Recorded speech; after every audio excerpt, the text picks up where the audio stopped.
আমাকে অনেকেই জিজ্ঞাসা করছিলে যে কিভাবে দিদি ওজনটা নিজের নিয়ন্ত্রণে রাখবো, বা যাদের একটু বেশি ওজন তারা ওজনটা কিভাবে কমাবো। তো এই নিয়ে আজকে আমি ভিডিওটা বানাচ্ছি।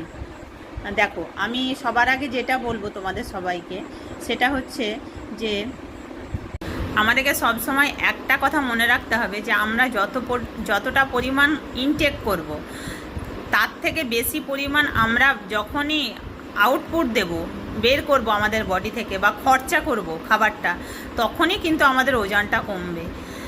তো আমাকে সেই জিনিসটা কিন্তু মাথায় রাখতে হবে যে আমি কতটা ক্যালোরি ইনটেক করছি আর কতটা ক্যালোরি আমার শরীর থেকে বের হচ্ছে।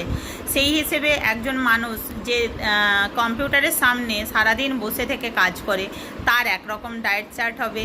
যে সামান্য একটু মোটামুটি মাঝারি টাইপের হাঁটা চলা করে যাদের কাজ করতে হয় তাদের একরকম হবে। আর যারা খুব ভারী কাজ করে, মাথায় অনেক ভারী কিছু বয়ে নিয়ে যায়, বা যাদের খুব বেশি পরিমাণ ওয়ার্কআউট করতে হয়, তাদের কিন্তু ডায়েট চার্টটা আলাদা হবে। তো সেটা আমাকে কিন্তু মাথায় রেখে আমার ডায়েট চার্টটা বানাতে হবে।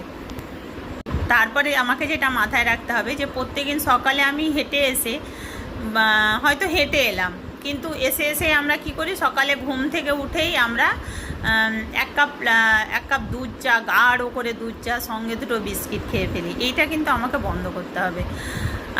প্রথমে ঘুম থেকে উঠে কিন্তু আমাকে 2 গ্লাস হালকা গরম জল বা নর্মাল জলও আমরা খেতে পারি, সেইটা আমাকে খেতে হবে। এটা আমাদের বডিকে কিন্তু ভালো রাখবে।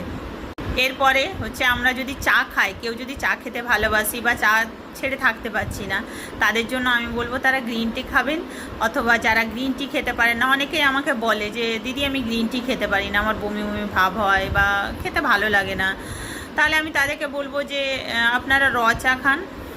র চা খেলে চিনি ছাড়া কিন্তু র চাটা খেতে হবে।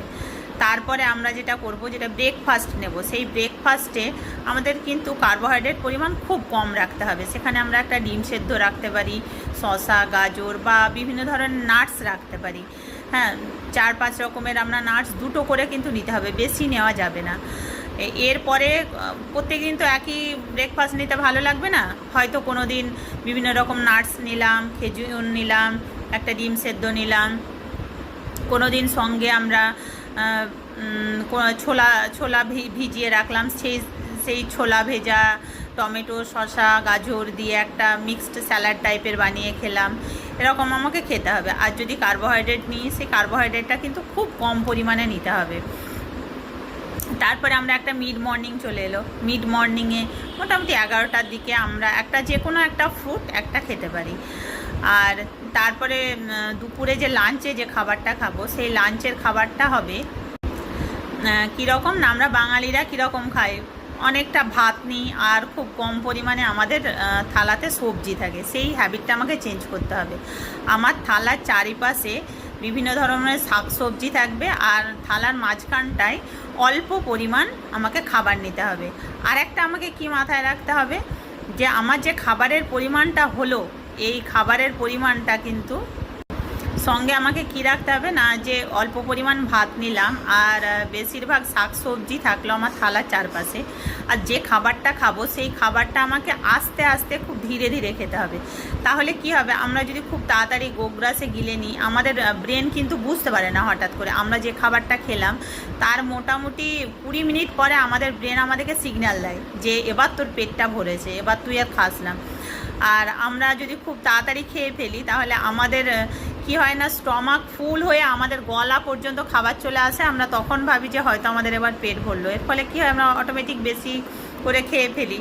তো আমাদের এখন সায়েন্স বলছে যে আপনার যে স্টমাক, সেই স্টমাকের মোটামুটি 80% খান আর 20% ফাঁকা রাখুন। কাজেই আমি যদি সেটা ধীরে ধীরে খাই, আস্তে আস্তে খাই, বা আমার যখন মনে হবে যে আর আমার একটু খাবার প্রয়োজন, ঠিক সেই মুহূর্তে আপনি খাবারটা বন্ধ করে দিন। আর আমি যেটা বলবো যে দুপুরের খাবারে অবশ্যই স্যালাড রাখবেন, অবশ্যই এবং অবশ্যই একটু বেশি করে স্যালাড রাখবেন। আর আমরা টক দই রাখতে পারলে খুবই ভালো হয়।